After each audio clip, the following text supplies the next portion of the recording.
Good morning. Excellent. Excellent. I love the energy in this convocation. It's always so amazing. I have a favor to ask you just as we begin. Most of you today may have a friend or family member here with you. And so they're going to be so excited when they hear your name called and you come across the stage.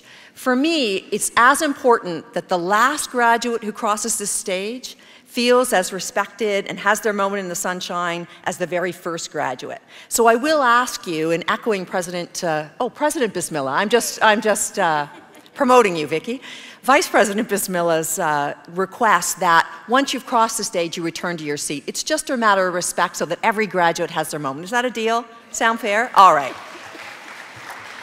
So I do want to begin by welcoming family and friends to Centennial College. If this is your first visit, I hope it's not your last, but I also hope that while you're here, you get a sense of the incredible energy that we like to call the Centennial spirit. At Centennial, we talk a lot about preparing you not only for the world of work, but actually to make a difference in the world. So guests, if you don't mind, I have a few words I'd like to say specifically to the graduating class today. It was interesting, we heard a phenomenal speech. Anybody who can quote JFK and Dr. Seuss all in one speech is a pretty remarkable man in my book. But Ron used to quote that we use often at this college. It would have echoed with you, I'm sure, Gandhi's words of being the change you wish to see in the world. That's what we've asked you to think about the entire time you've been studying. So my job, each year I get the privilege of telling the graduating class what I wish for them. So here are my wishes for you. I wish for you that you will learn from other people's stories. Whether slipping the pages of a book between your fingers or sliding by the pages on your iPad, take the time to learn from others, to see the world through different eyes, to laugh at misadventure and to cry at remarkable achievement. Our lives can become so busy and so complicated. Let someone else's story put your life in perspective.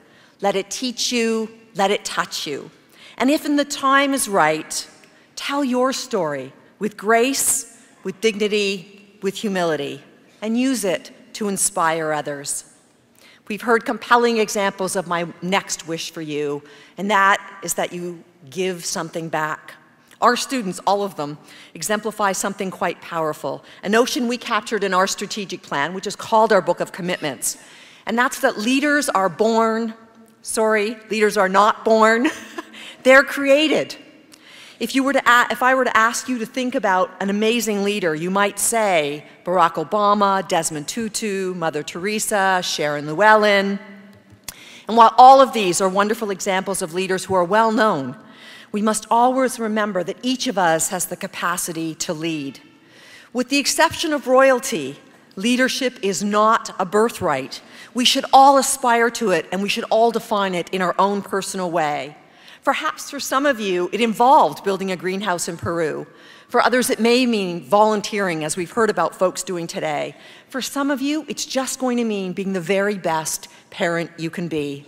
Leadership is not about being famous. It is about character, about deciding to take action, not for your own benefit or social status, but rather to better the lives of others.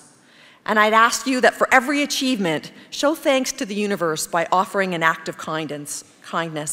I wish for you that you find a way to give back. You know, the world needs justice and it needs judges. I hope for you that you will fight for the one and fight the instinct to become the other. I hope during your time here we've taught you to think critically, to question, not to merely accept, to have the desire to get to the real meaning of things, to move beyond rhetoric and towards understanding. Throughout your life, you will be presented with challenges, sometimes trite and sometimes profound, but nonetheless challenges that demand you research, you explore, you understand, and you act. In the most compelling of cases, these challenges will require you to reframe your thinking, doing the most difficult thing of all, changing your own mind. But if in this process of critical reflection, you move from inquiry to critic, then take a step back. The fight for justice and fairness and equity is noble and necessary. But to become the official opposition, to elevate your status or your beliefs to a place that allow for no others, to sit in judgment of others because they have different approaches, That is not critical reflection, and it does not create the conditions for peace, for resolution, or for compromise. Fight for justice. Leave the judging to others. I'd ask that you allow yourself, and I wish for you that you would allow yourself, the gift of inspiration. Please find a way to lead that is authentic and passionate, purposeful and courageous. But live a life that's free of bitterness. Bitterness feeds something dark and sad within us, and instead of letting us grow and change, it chains us to the past. The ability to be inspired, to be touched by a song, by a poet, by a child, by laughter, by a story, by a phenomenal speech, that's a gift I hope you never lose. I wish that you would actively pursue joy and laugh out loud. It's a cliche to say that life is a roller coaster, but it's an apt metaphor. But if we truly wish to make a difference, we must be healthy and whole, and that means we need to look after ourselves. We need not feel guilty that we can laugh and share joy with each other. Gandhi says, live as if you were to die tomorrow, learn as if you were to live forever, and I would add, laugh heartily as you do both. And finally, I hope for you that you find your voice. When I was a little girl, I knew exactly what I wanted to be when I grew up. I wanted to be a singer. And I could picture it. I could picture an elegant stage. I could picture the orchestra. And because I was a little girl, I knew exactly what I'd be wearing. Black velvet gown, killer shoes. I knew exactly what I was going to sound like. And then I tried to sing. As the poor people in the front row could tell you when I was singing "O Canada," it's not pretty. And I was so disappointed. I thought I had lost my dream. But then I fell in love with education, and actually very specifically with college education. The fact that it could be so powerful, just how it could change lives.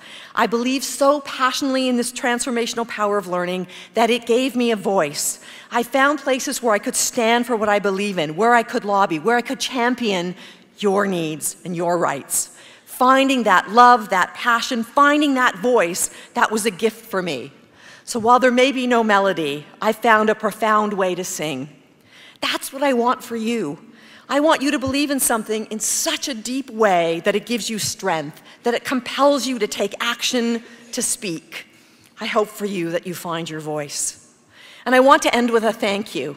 My job is an absolute privilege, but some days it's kind of tough. You, students, you fill me up on the days that are the most difficult. You remind me every single day what courage looks like, and you have provided me moments of intense joy and laughter. Thank you for making me so proud of you, and thank you for teaching me how to sing.